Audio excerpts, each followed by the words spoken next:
कांग्रेस के टाइम में कभी ऐसा जातिवाद था ही नहीं। आज तक जहर घोल रखा, आज तक आग लगाते हैं, आज तक ये मार देते हैं आदमी को आदमी नहीं समझ रहे, कीड़े मकोड़ों की तरफ ये जो आरएसएस ने क्या आज़ादी की लड़ाई लड़ी? आपको तो इतिहास पता होगा, चलो मुझे नहीं पता, कि आपको तो पता होगा, बताइए कब लड़ी उन्होंने उसकी लड़ाई। हो रहा है इस चीज़ को लेकर आप क्या कहेंगे, जो हेमंत बिस्वा की तरफ से जो बयान? हेमंत बिस्वा शर्मा जी को सोचना चाहिए कि वो असम के मुख्यमंत्री है। उन्होंने जिस भाषा का उपयोग नेता प्रतिपक्ष और आदरणीय खड़गे जी के लिए किया है वो नहीं किया जाना चाहिए था, क्योंकि अगर वो एक प्रदेश के चीफ मिनिस्टर हैं, बहुत सारे लोगों को वो रिप्रेजेंट कर रहे हैं, कम से कम 1 से 1.5 करोड़ की जनता उनको देख रही है, बहुत सारे उनके फॉलोअर्स होंगे, तो आज उन फॉलोअर्स का भी भ्रम टूट गया होगा कि हेमंत बिस्वा शर्मा जी और अगर एक गली में चलता हुआ कोई सड़क छाप है तो क्या उनकी भाषा में अंतर नहीं होना चाहिए। आज वो जो उनका भ्रम होगा कि हेमंत बिस्वा शर्मा जी बहुत अच्छे नेता हैं, बहुत अच्छे चीफ मिनिस्टर हैं, तो शायद वो टूट गया होगा। पवन खड़गे की तरफ से जो इल्ज़ाम लगाए गए उनकी बीवी को लेकर, पासपोर्ट को लेकर, बीवी तो उनको बताना चाहिए था। अगर उनको लगता है कि ये इल्ज़ाम गलत है तो प्रेस कॉन्फ्रेंस करके वो बताते कि ये सब इल्ज़ाम गलत है या फिर ये गलत इन्फॉर्मेशन है। तो इसका बयानबाजी उन्होंने अलग तरीके से किया, भाषा का उपयोग जिस तरीके से उन्होंने किया है, गाली देना और भी भाषा बहुत सारी बोला है उन्होंने, तो ये बहुत गलत है।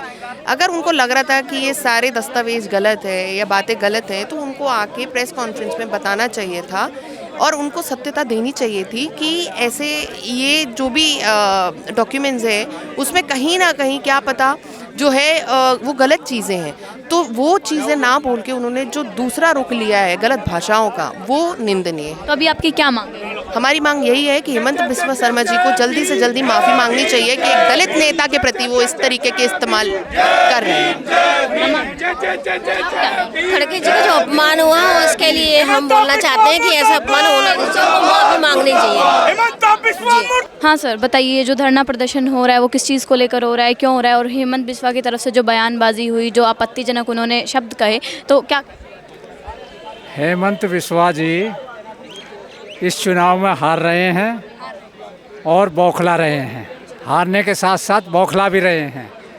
इसलिए जो है वो दलितों का, जो हमारे कांग्रेस पार्टी के राष्ट्रीय अध्यक्ष हैं, इतने बड़े नेता हैं, ऐसे आदमी को इस तरह के अपशब्द कहने, सोच समझ के उसे बोलना चाहिए। वो बौखला गया, हार गया है, और हारने के बाद में जब भी कांग्रेस की सरकार अब बनेगी इनके खिलाफ में एक्शन होगा, और जो ये इन्होंने इतना गलतियां करी हैं उसके लिए जेल भी जाएंगे।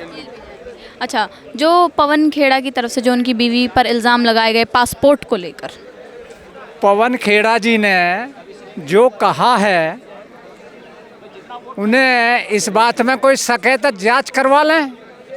ये क्या उनके घर पे एक साथ ही वहाँ से आसाम से और एक साथ फोर्स भेज दी? अरे तरीका है, अगर तुम्हें शक है और उन्होंने बोला है तो उसकी जांच करवा लो, जांच करवाने में क्या है। लेकिन वो सहन नहीं कर पाएंगे, वो इस चीज़ को सहन नहीं कर पाएंगे, क्योंकि उन्हें जेल में जाना ही जाना है। अच्छा, पवन खेड़ा जी ने कहा कि उनकी बीवी के पास पासपोर्ट है, एक नहीं 3 पासपोर्ट है उनके पास, और उसके बाद उन्होंने भी कहा कि ठीक है उसके बाद हमें चाहे जेल में डाल दो, तो क्या कहेंगे? नहीं, अगर उन्हें इस बात पर शक है तो जांच करवा लें, जो उन्होंने आरोप लगाए उनकी जांच करवा लें, क्या दिक्कत क्या है उन्हें। मल्लिकार्जुन खड़गे की तरफ से भी बयानबाजी हुई, उन्होंने गुजरात की जो जनता है उसे अनपढ़ बताया और जहरीला सांप जैसे शब्दों का उपयोग किया, तो उसे लेकर क्या ये सब बयानबाजी करना उनका भी सही है, उनका सही है? देखिए, खड़गे जी बहुत बड़े सुलझे हुए नेता हैं, जो बात वो रखते हैं एक सोच के समझ के वो चीज़ें बोलते हैं, वो जनता को समझनी चाहिए। लेकिन चुनाव प्रचार के दौरान आरएसएस बीजेपी को जहरीला सांप कह देना, क्या ये मुद्दे से भटकाने का काम? ये जहरीले सांप हैं ही हैं, ये हैं, उन्होंने नहीं कहा। कैसे? ये देखिए, जातिवाद करवाते हैं, और जातिवाद हिंदू मुसलमान और ये वो झगड़ा करवाने का ये आरएसएस का ही तो काम है, और किसका? कांग्रेस के समय पे जातिवाद हिंदू मुस्लिम नहीं था। नहीं था।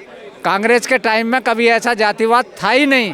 आज तक जहर घोल रखा, आज तक आग लगाते हैं, आज तक ये मार देते हैं आदमी को आदमी नहीं समझ रहे, कीड़े मकोड़ों की तरफ ये जो आदमी को समझ रहे हैं ये लोग। कांग्रेस के समय दलित सही तरीके से रह पाते थे, उनके साथ बदसलूकी टाइम में दलित बहुत सुरक्षित था, दलित का सम्मान था, दलित की इज्जत थी, दलितों के लिए नौकरियां थी, दलितों के लिए क्या अब आरक्षण नहीं है दलितों को? हैं? अब नहीं है आरक्षण दलितों को? आरक्षण तो रहेगा ही रहेगा। आरक्षण को कैसे ख़त्म कर देंगे? ये बाबा साहब ने अपने संविधान में दिया। परम पूज्य बोधिसत्व बाबा साहब डॉक्टर अंबेडकर ने अपने संविधान में गरीबों के लिए, एससीओं के लिए, ओबीसी के लिए सबके दरवाजे खोले हैं, सबको नौकरी मिली है। और आज सबकी नौकरी बंद, सबके रोजगार बंद, सब बेरोजगार कर दिए। तो क्या बीजेपी के अभी जो है आरएसएस, क्या जातिवाद, हिंदू मुस्लिम ये सब कर रहा है?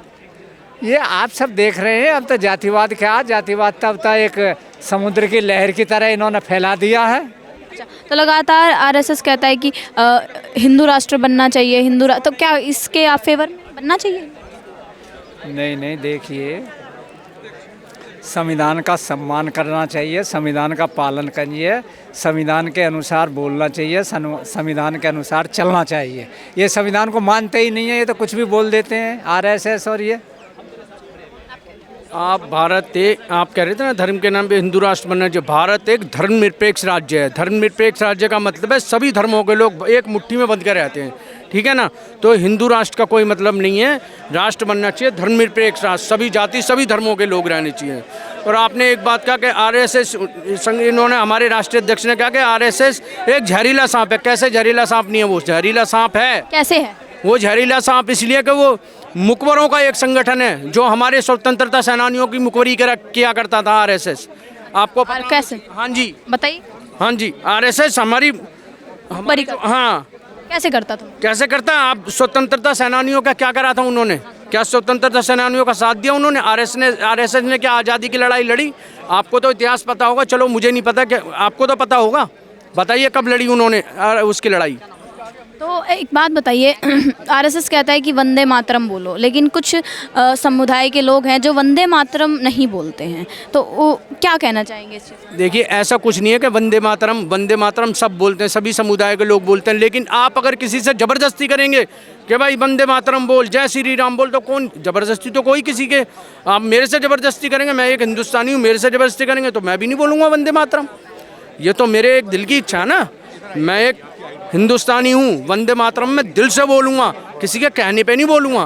कि मल्लिकार्जुन खड़गे की तरफ से बयानबाजी हुई, जो जहरीला सांप बोला गया आरएसएस बीजेपी को।